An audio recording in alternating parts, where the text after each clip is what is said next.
Oke, Assalamualaikum warahmatullahi wabarakatuh. Jadi kembali lagi kita ketemu di Security Service Channel. Di video kali ini teman-teman kita akan membahas tentang bagaimana cara perbaikan untuk kulkas. Di sini mereknya Uchida. Nah, di sini untuk skema perkabelannya atau rangkaian listriknya. Kita cari yang motor kipas ini. Karena yang menyebabkan dingin di atas dan tidak dingin di bawah itu biasanya disebabkan karena kipas yang sudah tidak berfungsi. Nah, benar saja untuk kipasnya di sini orangnya sudah bongkar sendiri. Namun untuk balingnya itu terlepas. Jadi dia tidak bisa memasang untuk kipasnya sendiri. Nah, di sini untuk timernya juga kita akan cek sebelum melakukan pergantian. Di sini untuk timernya memakai 13 teman-teman untuk merek Uchida ini.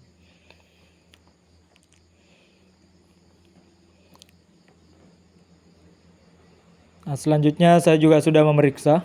Di sini saya periksa juga untuk termostatnya. Semuanya dalam keadaan bagus.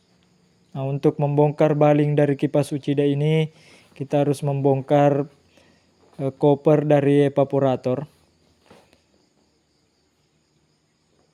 Nah, untuk caranya bisa teman-teman saksikan sendiri. Kemudian untuk setelannya di sini saya memakai setelan normal teman-teman. Nah, pertama kita congkel terlebih dahulu untuk semua kancingannya ini. Nah, bisa kelihatan ada 5 kancingan untuk bagian depannya. Kemudian setelah semua tercongkel kita tarik seperti ini. Nah, seperti ini kita tarik ke depan seperti ini. Nah, sudah kelihatan untuk evaporatornya. Kemudian selanjutnya kita buka untuk styrofoamnya ini teman-teman. Jadi tinggal kita tarik ke atas seperti ini untuk styrofoamnya ini. Nah, sekarang bisa kelihatan teman-teman untuk styrofoamnya telah terlepas dan kita langsung periksa untuk baling-baling kipasnya ini. Benar saja untuk baling-baling kipasnya ini jatuh dan terlepas dari dinamonya. Nah, untuk pengecekan kipas di sini berbeda dengan kulkas 2 pintu yang lainnya. Ini berada di dalam di bawah evaporator. Nah, seperti ini. Selanjutnya kita akan cek untuk perkebelan. Nah, sebelumnya di sini saya membenahi dulu untuk colokannya ini. Karena di sini bisa kelihatan sendiri untuk colokannya ini bekas gigitan tikus. Jadi teman-teman, jadi sebelum saya tes untuk kipasnya, kita colokkan. Saya benahi dulu untuk colokannya ini. Nah, sekarang kita lanjut ke pengecekan kipas. Nah, untuk kipasnya di sini untuk yang punya katanya sudah membeli yang baru. Kemudian juga timer yang baru. Namun di sini sebelum pergantian saya akan melakukan pengecekan terlebih dahulu. Apabila untuk kipas dan timer aslinya ini masih bagus, saya akan masih menggunakan untuk timer dan dinamo kipas aslinya teman-teman. Jadi kita cek terlebih dahulu. Nah, selanjutnya kita cek untuk kapasitornya terlebih dahulu sebelum mengganti dinamo. Nah, bisa kelihatan sendiri untuk kapasitornya ini tidak berfungsi. Nah, ini tersambung langsung untuk kapasitornya, artinya tidak ada hambatan di mode 2000 ohm. Nah, bisa kelihatan sendiri teman-teman, untuk hambatannya ini tidak ada untuk kapasitor aslinya. Sekarang langsung saja kita ganti untuk kapasitornya. Sesuai dengan mikro yang aslinya, di sini menggunakan 3,5 mikro untuk kapasitor kipas pendingin dari kulkas merek Uchida ini teman-teman. Jadi teman-teman bisa lihat sendiri untuk cara pengecekan kapasitor di sini. Kita di skala mode 2000 ohm. Nah, kita tempelkan seperti ini. Ini bisa kelihatan sendiri berjalan. Kemudian kembali ke angka 1. Nah, itu untuk pengecekan kapasitor yang masih bagus. Untuk kapasitornya di sini menggunakan 3,5 mikro teman-teman. Oke, jadi langsung saja kita ganti. Kita potong untuk kabelnya ini. Karena di sini untuk kapasitor yang saya punya ini jenis kapasitor kotak yang tidak memiliki soket, teman-teman. Jadi ini langsung terhubung ke kabel. Nah, setelah kita ganti untuk kapasitornya, bolak-balik ini bisa, teman-teman, karena ini tidak memiliki polaritas. Nah, bisa kelihatan di sini untuk kipas baru dan timer baru sudah dibelikan oleh yang punya. Namun di sini saya tidak akan melakukan pergantian apabila kipas dan timer aslinya ini masih bagus. Nah, sekarang kita cek, kita bandingkan kipas baru. Di sini untuk hambatannya dari kipas baru 782 di skala ohm 200. 782 ohm. Kemudian untuk kipas aslinya bawaan dari kulkasnya terbaca 475 ohm. Artinya untuk kipasnya ini lebih bagus dibanding yang baru. Karena nilai hambatannya kecil, artinya kipas ini bisa berputar lebih kencang dibanding kipas barunya ini, teman-teman. Nah, bisa kelihatan untuk kipasnya. Nah, sekarang kita akan cek kipasnya terlebih dahulu untuk memastikan apakah kipas ini masih bisa berfungsi untuk dinamonya ini. Kemudian untuk timernya di sini orangnya ini salah dalam membeli. Karena ini timer 14 untuk yang baru, sedangkan yang lamanya ini menggunakan timer 13, teman-teman. Namun karena orangnya sudah terlanjur membeli, sebelum saya melakukan pergantian, saya akan cek terlebih dahulu juga untuk timernya. Nah, untuk pengecekan kipas di sini bisa teman-teman saksikan. Karena sebelum saya memasang untuk kipasnya ini, saya tes terlebih dahulu dengan menggunakan steker langsung atau colokan langsung dari tegangan 220 volt. Jadi untuk cara pengecekannya bisa teman-teman ikuti untuk video ini. Di sini pertama kita kupas kabelnya terlebih dahulu, kemudian kita lilitkan ke soket. Jadi ini untuk cara pengecekan dari dinamo kipas kulkas merek Uchida.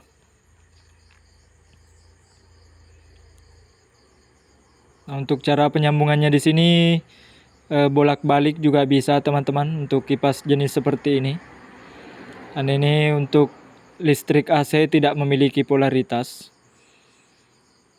Jadi kita lilitkan seperti ini untuk kabel biru dan kabel coklat ini ke salah satu ujung dari soket keluaran kipasnya ini. Selanjutnya setelah kabel terpasang, kita berikan pengaman terlebih dahulu sebelum pengetesan. Karena ini listriknya 220 volt. Jadi kita harus memastikan untuk sambungan kabelnya ini rapat dengan soket, teman-teman. Jangan menyentuh, apabila setelah dicolokkan jangan menyentuh dinamo kipas yang telah kita hubungkan dengan colokan 220 volt ini. Karena ini akan nyetrum. Jadi pastikan hati-hati pada saat proses pengetesan seperti ini. Nah, selanjutnya kita berikan penanda untuk baling-balingnya ini. Kita pastikan untuk kipasnya ini bisa berputar. Setelah semuanya aman, langsung saja kita colokkan untuk dinamonya. Untuk pengetesan dinamo di sini kita menggunakan listrik langsung dari 220 volt. Nah, sekarang kita colokkan. Channel Den? Wah.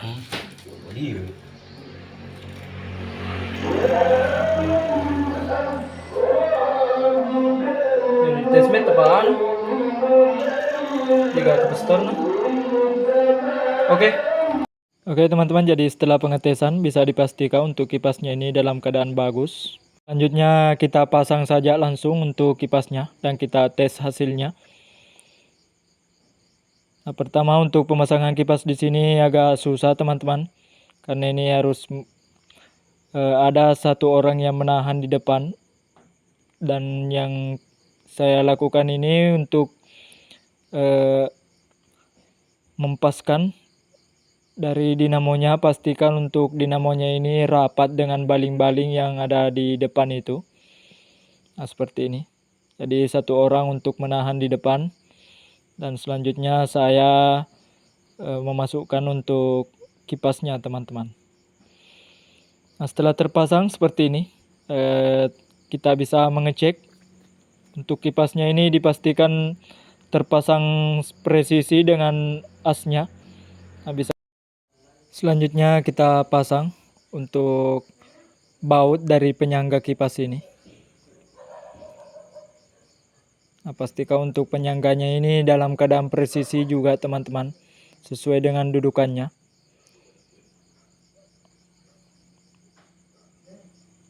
Nah, untuk kipas seperti ini, teman-teman, dipastikan untuk as belakang itu terpasang rapi dengan karetnya. Karena apabila kipas ini bergoyang, akan ikut bergoyang untuk baling-balingnya. Jadi pastikan untuk pemasangannya di sini dipastikan betul-betul dalam keadaan presisi, teman-teman.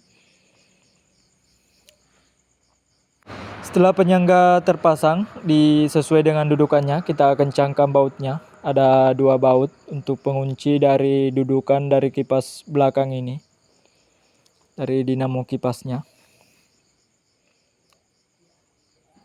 Setelah kipas terpasang, jadi kita pasang untuk styrofoamnya. Pastikan juga untuk pemasangan styrofoam di sini dalam keadaan presisi, teman-teman. Jangan ada yang terlipat, karena ini juga berperan penting pada saat proses pendinginan. Nah, setelah styrofoam terpasang, kita pasang untuk kopernya. Untuk pemasangan koper di sini, teman-teman bisa saksikan sendiri untuk videonya. Kita paskan ke depan seperti ini, kita dorong ke depan hingga semua kancingannya ini betul-betul rapat dan presisi, teman-teman. Nah, setelah terpasang seperti ini, kita pastikan kembali untuk semua kancingannya ini terpasang dengan baik, agar pada saat kulkas ini beroperasi, ini bisa betul-betul dingin di bagian freezernya ini. Nah, seperti ini sudah terpasang semua. Selanjutnya untuk kancingan yang masih terbuka bisa kita dorong dengan obeng minus. Oke, teman-teman, jadi setelah terpasang seperti ini hasilnya. Nah, sekarang untuk saklarnya di sini bisa teman-teman lihat sendiri. Ini ada saklar pintu yang mengaktifkan dan menonaktifkan untuk kipasnya. Apabila tertekan seperti ini, kita tutup pintunya, ini akan tertekan dan ini akan mengaktifkan kipas, teman-teman. Namun apabila pintu ini terbuka, ini artinya saklar dalam keadaan nonaktif atau kipas dalam keadaan mati. Namun ketika pintu ditutup, kipas ini kembali aktif dan berputar kembali, teman-teman. Jadi selanjutnya kita rapikan untuk kabel dan dinamo kipasnya. Perkabelan di sini saya sedang mengatur untuk dudukan dari kapasitor ini. Yang sebelumnya kapasitor bulat, saya ganti dengan kapasitor kotak seperti ini. Nah, pastikan untuk semua kabelnya ini tidak ada yang terkelupas dan bersentuhan dengan bodi, teman-teman. Karena ini biasa menjadi salah satu penyebab apabila ada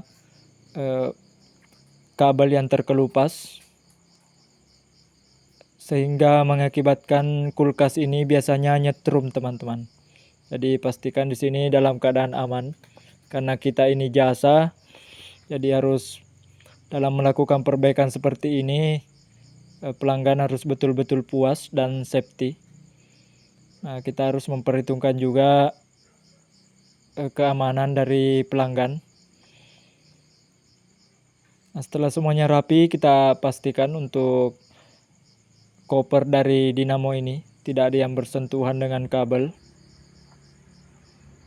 terutama di lubang bautnya, teman-teman. Pastikan tidak ada kabel yang menutupi lubang dari baut ini. Nah, sekarang kita kencangkan untuk bautnya.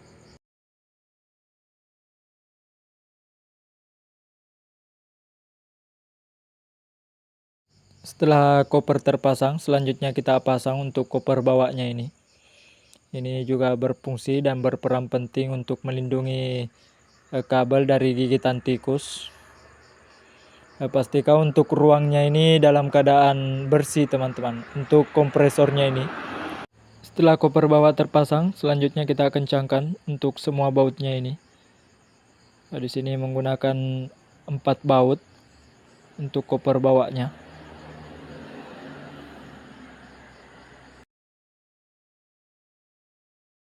Selanjutnya kita pasang untuk wadah penampungan. Karena ini bertujuan untuk mendinginkan kompresor. Air yang jatuh dari atas itu tertada di wadah penampungan. Kemudian akan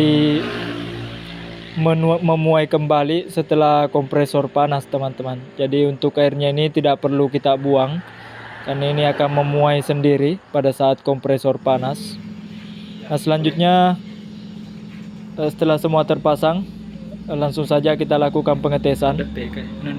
Kita colokkan, bisa kelihatan sendiri di sini untuk lampunya sudah menyala.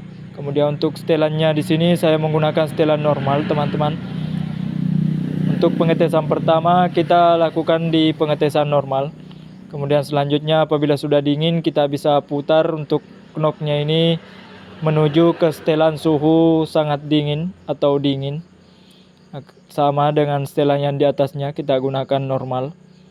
Ini bertujuan agar kompresor tidak langsung bekerja keras teman-teman pada saat beroperasi.